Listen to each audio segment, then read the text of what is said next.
Glórias a Deus, louvado e engrandecido seja o santo nome do Senhor. Eu queria vos deixar um lembrete da palavra de Deus, o qual se encontra no livro de 1 de João, capítulo 2, do versículo 27, que nos diz assim: E a unção que vós recebestes dele fica em vós, e não tendes necessidade de que alguém vos ensine. Mas como a sua unção vos ensina todas as coisas, e é verdadeira e não é mentira, como ela nos ensinou, assim nele permaneceremos, né?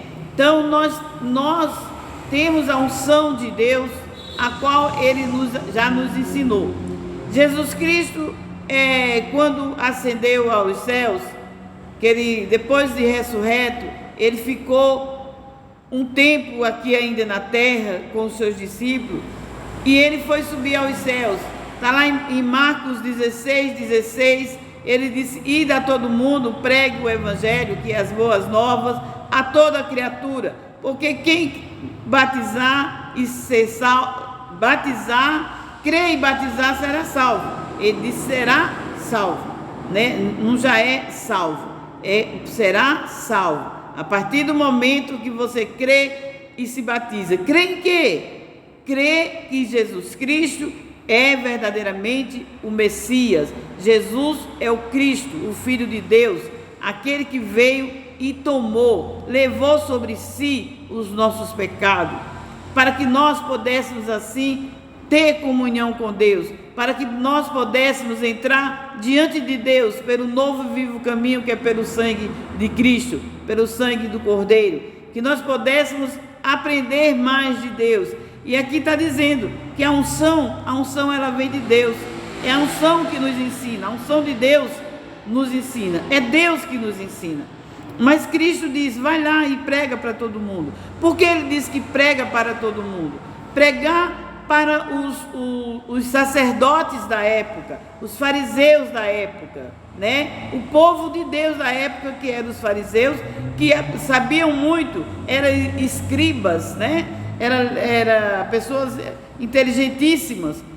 Ele mandou pregar para os fariseus também, né? Que conhecia a palavra de Deus desde o tempo de Gênesis até Malaquias. Eles conheciam que Deus tinha parado de falar com eles. Passou muito tempo depois de Malaquias, que foi o último profeta, para chegar o Novo Testamento, para chegar a vida de Cristo na terra. Então, quando Jesus subiu, disse: prega, né, a toda criatura, também aos fariseus. Os fariseus sabiam que era para cumprir os mandamentos do Senhor. Os fariseus sabiam que era para cumprir os mandamentos e conhecia também os mandamentos do Senhor, mas não praticavam. E ele diz que a toda criatura. Por quê? Porque os que não se chamavam de Deus na época, né, não eram judeus na época, não era chamado filho de Deus, não eram filho de Deus, não conhecia nada dos mandamentos. Pessoas viviam no mundo sem ter um mandamento, vivia de qualquer maneira, fazia tudo que vinha, dava na telha, tudo que lhe apraz, fazia tudo que alegrava os seus corações, né? E aí Jesus diz: vai a todo mundo, porque a salvação não é só para os fariseus, a salvação não é só para os judeus, a salvação é para todo aquele que crê. Então, nós não devemos de deixar de pregar, sim, os mandamentos do Senhor, que está em Êxodo 20, né? Tudo eu deixo para trás, mas os mandamentos não, porque os mandamentos do Senhor, ele é vida para nós, né? É primeiramente amar a Deus sobre todas as coisas, né? Não ter nenhum Deus além dele, não se prostrar a nenhum dele, não ir em casa de encostos, não ir em casa da mulher sabida, do homem sabido, para procurar saber o que vai acontecer com você, ou deixou de acontecer, para desmanchar isso, para desmanchar aquilo. Dá ousadia a pessoas que não estão cumprindo a palavra de Deus, estão com espíritos, e o espírito, o espírito maligno, o Satanás, ele se transforma em anjo de luz. Isso aqui não é uma pregação, aqui é um ensinamento, gente. Então ele se transforma, está na Bíblia, Satanás, ele se transforma em anjo de luz para enganar ao povo de Deus.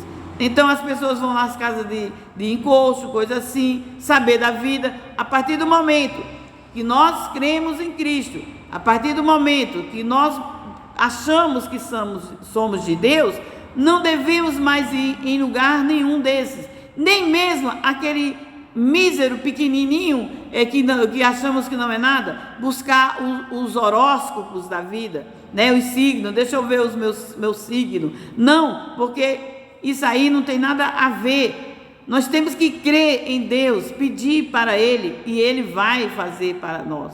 Eu já tenho mais de 30 anos que eu não procuro saber de signo, não procuro saber de mulher sabida, de homem sabido em lugar nenhum, para a glória de Deus. Tem mais de 30 anos que eu não ficava um dia sem não ver o meu signo, o meu horóscopo, como que ia ser assado.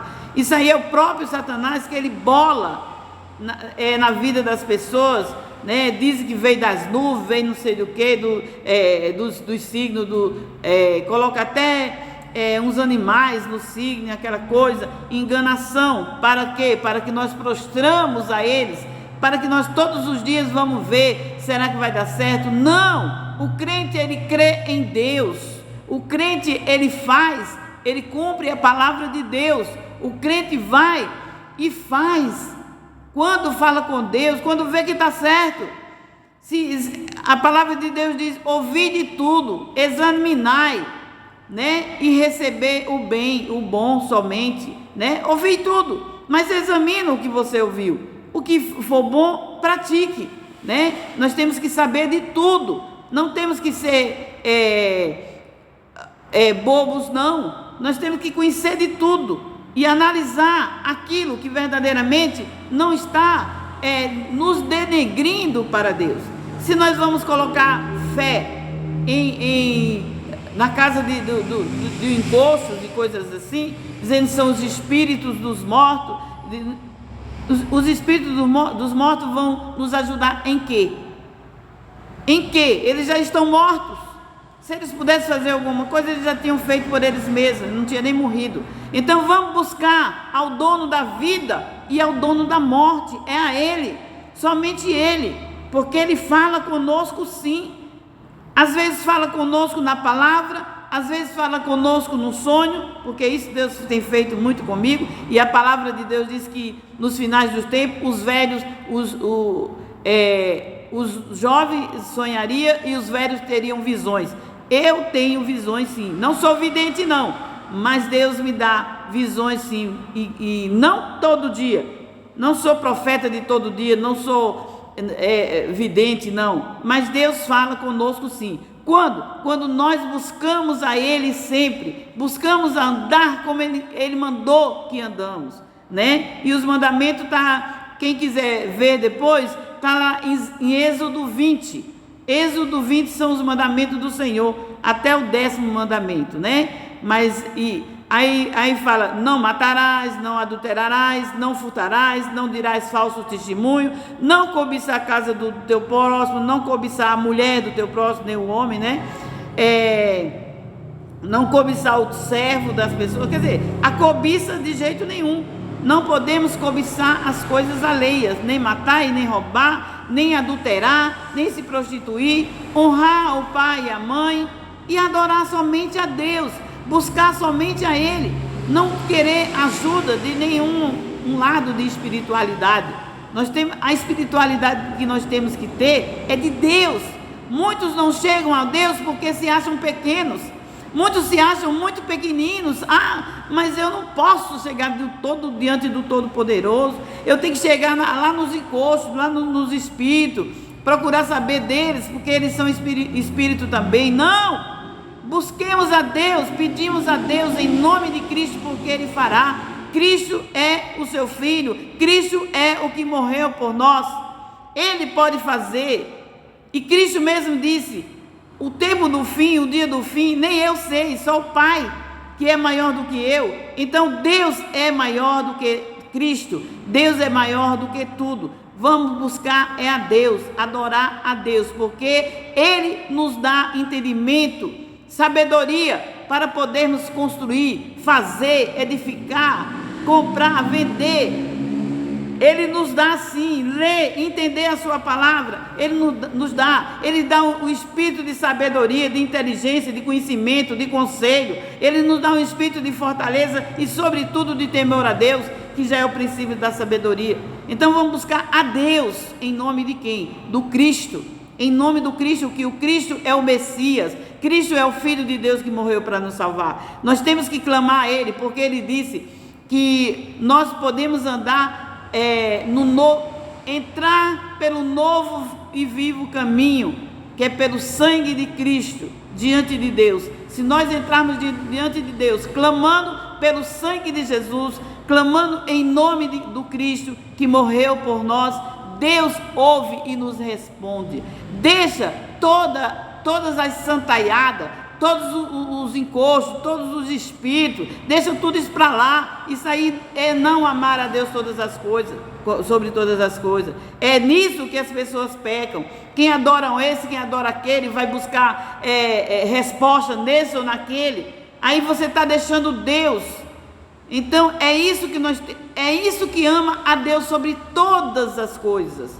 E dos mandamentos também tem o sábado, gente. Porque os padres mudaram o sábado, porque o sábado é o dia do Senhor, o sábado é o dia que Deus disse que não tínhamos que trabalhar, é o dia de descansar, não é o domingo não. Quem inventou foi aí o padre, eu esqueci o nome dele, para colocar o nome de São Domingos, né? No nome que era primeira-feira.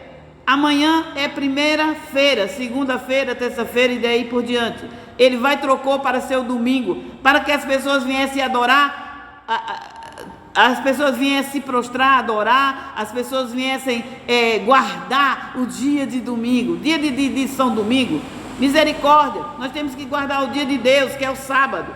Deus disse lá nos mandamentos dele, e ele repetiu por muitas vezes, que é o sábado que tem que guardar. Se você não quer guardar nenhum, não guarde. Amém, glória a Deus, aleluia. Mas se você quer guardar verdadeiramente o dia do Senhor, não é o domingo, é o dia de sábado. Inventaram até uma música que diz: hoje é domingo, dia do Senhor. Mentira, domingo é o dia do domingo, do São Domingos, né? Que eles consagraram para o São Domingos. O dia do Senhor é o dia do sábado. Eu não sou da igreja adventista, mas sei que isso é errado e pratico para a glória de Deus, né? Tento para praticar. Hoje mesmo é dia de sábado. Eu estou aqui na casa do Senhor, sozinha, só eu e Ele, eu e Ele, entendeu? Eu estou aqui adorando ao Senhor no sábado. Então esse é o dia do Senhor. É o dia que diz amar a Deus sobre todas as coisas, não buscar nenhum outro, adorar nenhum outro, não se prostrar a nenhum outro, não fazer promessas, não fazer procissões a nenhum outro, somente a Deus, ao Todo-Poderoso, e entrar diante de Deus pelo sangue do Cristo, pelo sangue do seu Filho, pelo sangue do Cordeiro de Deus, que Ele nos ouve e nos responde. Amém? E assim eu me despeço com a paz de Deus, que excede todo entendimento.